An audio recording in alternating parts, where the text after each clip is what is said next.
friends, today we are talking about social anxiety and autism. So if you feel like watching this video alone, please stick around.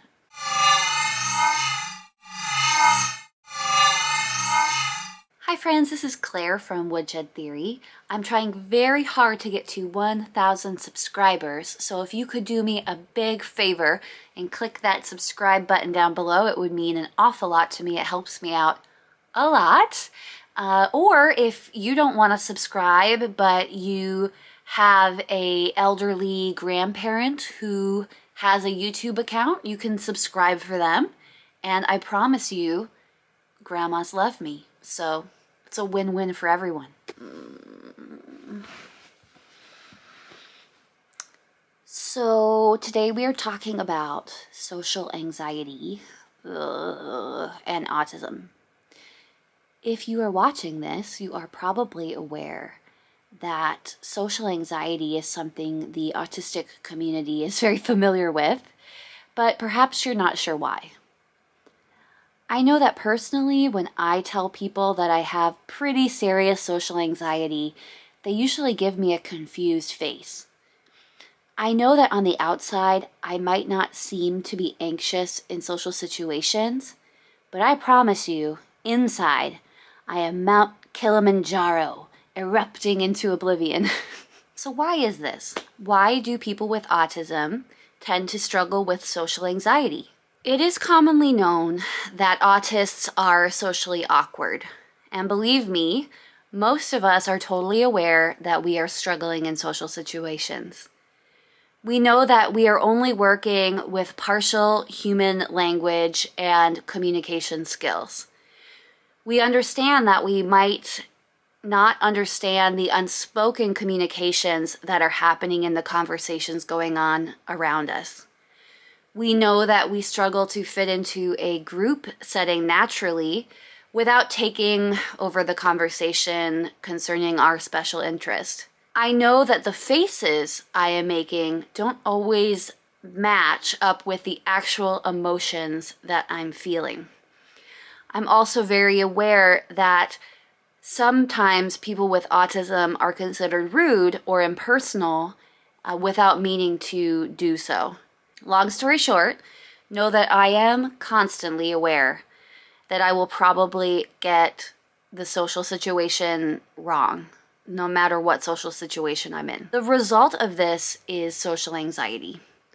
Since I was young, I knew there was something different about me from others, but I didn't know it wasn't really normal to practice conversations and to create scripts of how conversations would be before I went out with friends or on dates or was in school, any social situations dealing with other people at all.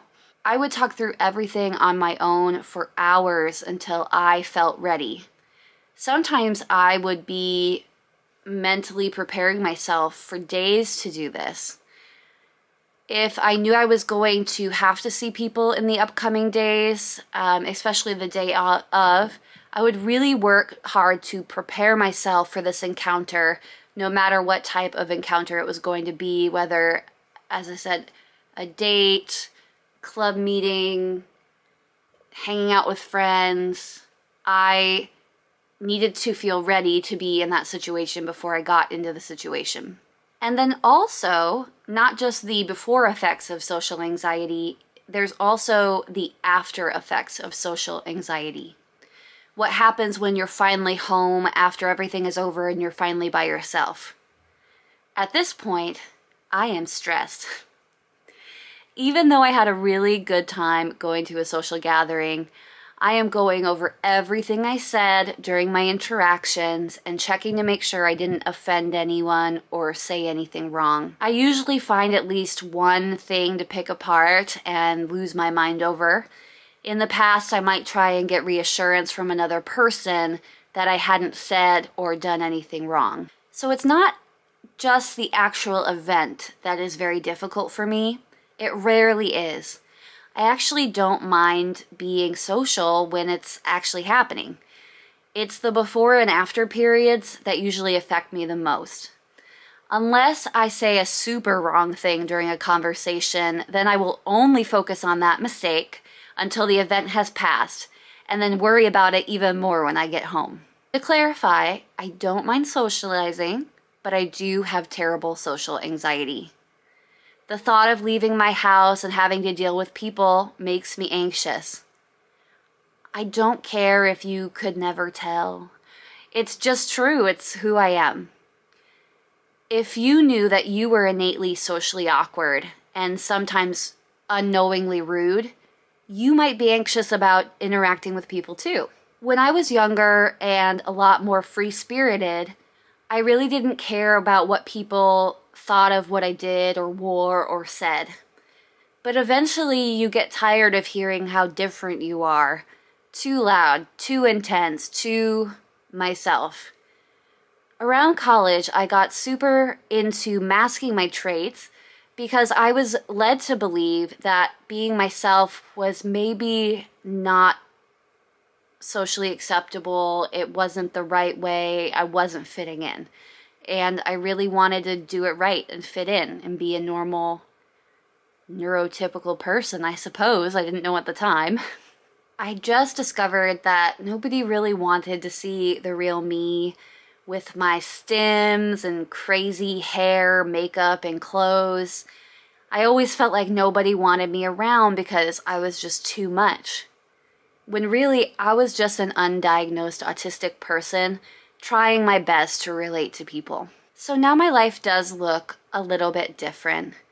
First of all, I don't let myself get pressured to meet up with other people or to go at the social pace of others. I'm not just able to socialize for the same amount of time as neurotypicals, and that's perfectly okay. I know people who can go out and socialize every day, and that would be very difficult for me. Maybe one day I'll get there. That would be nice. But the thought of socializing and having to keep up conversations and be on at all times, it makes me anxious. Not knowing what the other person is thinking, not being able to read facial expressions well, not being able to understand sarcasm sometimes, not being able to read between the lines or kind of suss out hidden messages, nonverbal communication stuff. It's hard. Having to do small talk. Neurotypicals, for some reason, love small talk. They love to talk about nothing, and there's this whole script of, how are you? I'm fine. What do you do for work? This is what I do. Oh, that's cool. Let's talk about, I don't know, the weather. I don't know what's expected. And when you're autistic, like that kind of thing doesn't matter to you as much. Also, oversharing is a no-no in neurotypical life. And when you're neurodiverse, it's hard to find the line of what is okay to tell somebody, what information can you trust people with, and what is not okay to tell someone. Not everyone is in the same circle of trust, but when you're on the spectrum, it feels like everyone is on an even playing field, and you can trust everyone until there's a reason not to, instead of knowing, hey, that person might not be trustworthy. So yeah, I get anxious about knowing that I can be naive. So after social interactions, I do need time to recoup and recover from the exhaustion of socializing. It takes a lot out of me. So it's okay now if I have to cancel plans because I'm not feeling up to it. However, I do try to push myself within my own limits. I know that relationships are an important part of the human experience. So even though it's much easier for me to go it alone when it comes to my anxiety, I do try my best to get out there and build relationships. I've really worked hard on how people want to have a conversation and what conversations should look like or usually look like between neurotypicals. So, for example, even if I feel like I don't necessarily, how do I put this? I understand now that you have to ask other people questions and see how their life is going. And in the past, I just maybe would not have thought to do that. Not because I don't care about people or what they're doing. I just thought that they would tell me if they needed to tell me something. But I wasn't leaving that space. That's a good way to put it. When you're neurodivergent, sometimes you forget to leave that space for the other person to tell you how they're feeling and have those conversations with you. And learning all of these things has helped a lot with my social anxiety.